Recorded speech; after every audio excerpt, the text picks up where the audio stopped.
Donc, première Mishnah.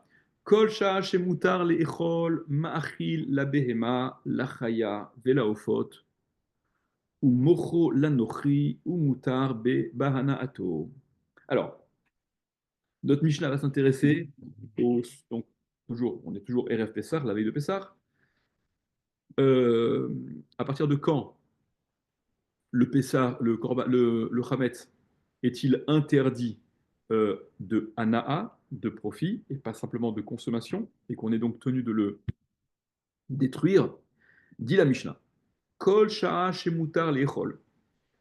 Toute heure où il est permis de consommer, donc tant que tu peux manger ton Chametz, la veille de Pessah. Ma'achi la behema la chaya velaofot, tu peux donner à manger. Oui, c'est donné à manger. Ouais, ouais, tu alimentes. À l'animal domestique, la béma c'est l'animal domestique, Chaya c'est l'animal sauvage, Velaofot et aux oiseaux, à la volaille. Alors, dans la Gemara, on explique, apparemment, bah oui, si j'ai le droit de manger, évidemment que je peux le donner à manger à mon animal, quoi. Ça semble évident, non? Dans la Gemara, on explique que notre Mishnah, elle va selon l'opinion de Rabban Gamiel, qui pense que alors je vous dis la phrase dans le que Choulin ne'echalim kol arba vetruma kol chamesh. Rabban Gamiel il pense que les choulin, donc le chametz, qui est catégorie chol, d'accord, qui a aucune kedusha particulière, enfin qui a rien, est consommé. Ce chametz là, il est permis à la consommation les 4 premières heures, et la trouma, elle est permise même la 5e heure. Encore une fois, toujours la même idée. On ne veut pas perdre, on veut éviter au maximum d'avoir à détruire la trouma, puisqu'il y a un niveau de gdusha que les choulines, par définition, c'est un truisme, hein, que le chol n'a pas. Donc, ce qui est concerné par la gdusha de trouma, hein, on s'emploie à éviter d'avoir à le détruire. Donc, on va pousser un peu plus le délai pendant lequel il est permis de consommer la trouma. Donc, d'après Rabban Gamiel, les choulines, c'est les 4 premières heures qu'on peut les consommer, et la trouma, tu as encore 1 heure supplémentaire. La Mishnah vient t'apprendre que Kol Sha'a chez Moutar, toute heure, tout moment, durant le tant qu'il est permis, pour le Kohen, et regardez la grille de lecture que Rabban Gamiel il vient mettre sur cette Mishnah. La Mishnah, elle dit Kol Sha'a chez Moutar Lechol, tant qu'il est permis de manger, la Gemara vient expliquer que la grille de lecture de Rabban Gamiel, c'est la suivante. Tant qu'il est permis pour le Kohen, les Echol, de manger quoi? Ben, la Trouma, c'est-à-dire durant la 5e heure, eh bien, il est permis pour le Israël, le Ma'achil, le sujet est différent, c'est plus le Kohen pour lequel il est permis de manger, mais c'est le Israël à qui il est toujours pour qui il est toujours autorisé donc d'être ma'achil, de donner à manger le chametz à son animal, c'est-à-dire, bien que le Israël, lui, soit déjà dans l'interdiction de la consommation le concernant du chametz, il peut encore en tirer profit en donnant à manger à son animal. Et donc la Mishnah, elle a enseigné Machi la behema la chaya velaofot. Il donne à manger à l'animal domestique, à la chaya et au fot, à la volaille, pour nous faire comprendre qu'il est permis d'alimenter, de donner à manger à la BMA, bien que la BMA, comme on a dit, Darka les Chayer, elle a l'habitude de laisser. Elle va pas faire table rase de tout ce qu'il y a. Elle peut laisser comme ça, traîner un petit peu, ne pas terminer. Et il y a donc une crainte que le propriétaire euh, oublie et ne détruise ce chametz qui reste. Et il est également permis de donner à manger à la chaya. La chaya, c'est l'animal sauvage. Alors, elle a la particularité de la chaya par rapport à la BMA, certaines d'entre elles en tout cas, c'est qu'elles vont mettre en réserve les restes de nourriture. Et donc, tu ne les verras même pas pour pouvoir les détruire. OK? Et comme on a enseigné dans la Mishnah, Behema et Chaya, c'est-à-dire que malgré ces deux craintes, chacune d'entre elles propre au comportement de la Behema et au comportement de la Chaya, la Behema, elle finit pas forcément ce que tu lui donnes. Donc tu vas lui balancer ton orge qui a été au contact de l'eau, bien évidemment, et voilà, qui a gonflé, qui est devenu Hametz. Elle va probablement en laisser un petit peu, ou c'est tout ce qu'il y a de plus possible, c'est tout à fait possible. La Chaya, elle risque de faire une petite réserve, et donc tu ne verras pas. Eh bien, malgré ces deux craintes, c'est permis. Et comme on a parlé de BMA et de Chaya, on a dit dans la foulée aux fautes. On a parlé aussi de la volaille. Ou Mochro la Nochri, et donc, celui de la Mishnah, il peut le vendre au goy. Tu peux vendre le chametz qui t'appartient à un goy qui n'est pas tenu, évidemment, pour qui la notion de chametz n'existe pas. Tu peux donc tirer profit de ce chametz. Ok. Tu peux tirer profit de ce chametz euh, durant tout. Ça fait partie. La vente, elle est considérée comme un profit qui ne pose donc pas de problème. Même si tu sais pertinemment, et c'est ce qu'il y a de plus probable, que le goy va consommer ce Hametz pendant Pessah. Dans la Gemara, c'est expliqué que puisque Beth Shammai pense, Beth Shammai pense, alors je vous lis la phrase telle qu'elle est dite dans la Gemara, que Loïm Kor Adam Chametz Solenochi, Elaem Ken Yodeabo, Sheyichle Kodem à Pessah. D'après Beth Shammai, tu ne peux vendre ton Hametz à un goy que si tu sais à l'avance qu'il sera euh, euh, consommé, d'accord, qu'il aura disparu avant Pessah. Parce que d'après eux, la mitzvah de détruire le Hametz, c'est une destruction de Hametz Bichlal, dans l'absolu. Ok. C'est pas t'en débarrasser simplement en termes de propriété, c'est de le détruire dans l'absolu. Par conséquent, la Mishnah viendrait nous faire apprendre, enfin la Mishnah nous fait apprendre quoi, que la halakha n'est pas comme Beth Shammai. Ok.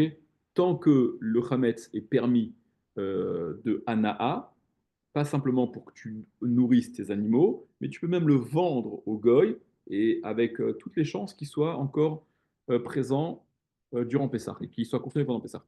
Ou mutar bahana ato, et donc il est permis à la hana'a, au profit. Alors apparemment, c'est ce qu'on vient de dire, non? Quand tu donnes à manger à ton animal, bah, c'est une forme de profit. Dans l'Agmara, on explique que si on a brûlé le chametz au feu avant le moment de son interdit, on l'a suffisamment brûlé au point que le goût il a déjà été dénaturé, que l'aspect il a aussi été dénaturé, on peut profiter de ce chametz même après le zman du issour, même après le moment où c'est interdit. Parce qu'en fait, tu l'as dénaturé de son état de chametz avant le moment du issour.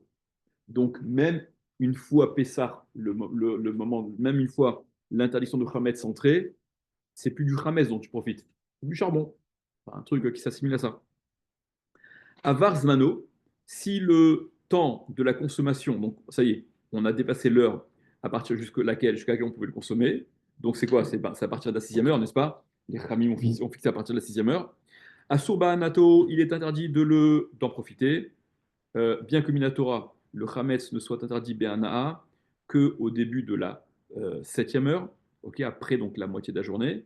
Les Chachamim ont décrété qu'il est interdit d'en tirer profit depuis le début de la sixième heure.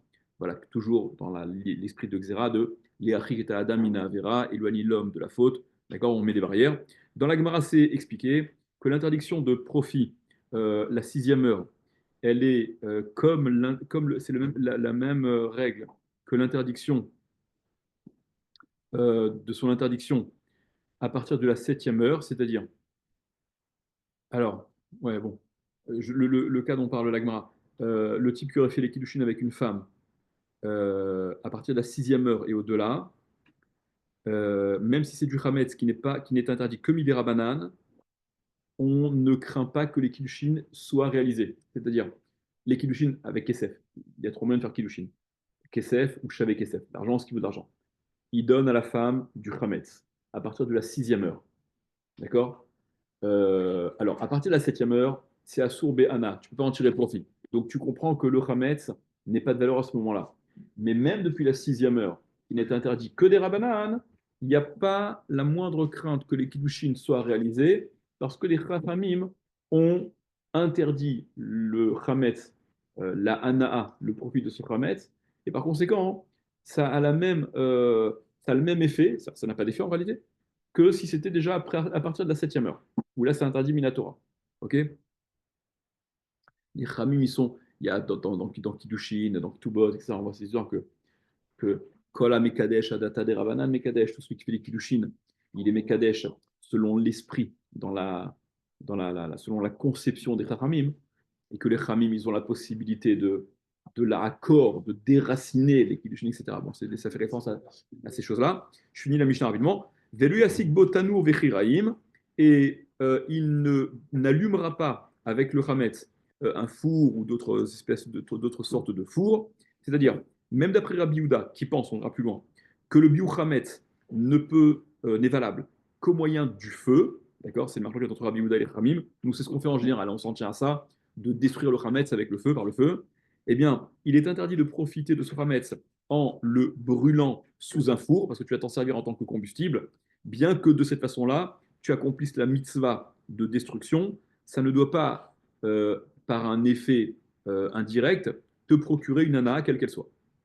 Rabbi Yehuda Omer, Rabbi Yehuda dit En biou chametz la srefa, il n'y a de biou chametz qu'au moyen du feu. La destruction du chametz à laquelle on est tenu, elle n'est valable qu'au moyen du feu. Pourquoi? D'où il sort ça? Parce que lui, il apprend le din du chametz, du biou chametz, la destruction du chametz, du notar. Le notar, vous vous rappelez que le notar, c'est ce qui resterait au-delà du temps imparti pour la consommation d'un korban, d'accord?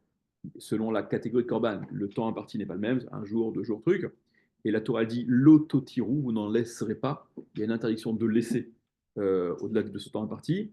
Et le notar, ce qui serait resté, doit être brûlé dans le feu.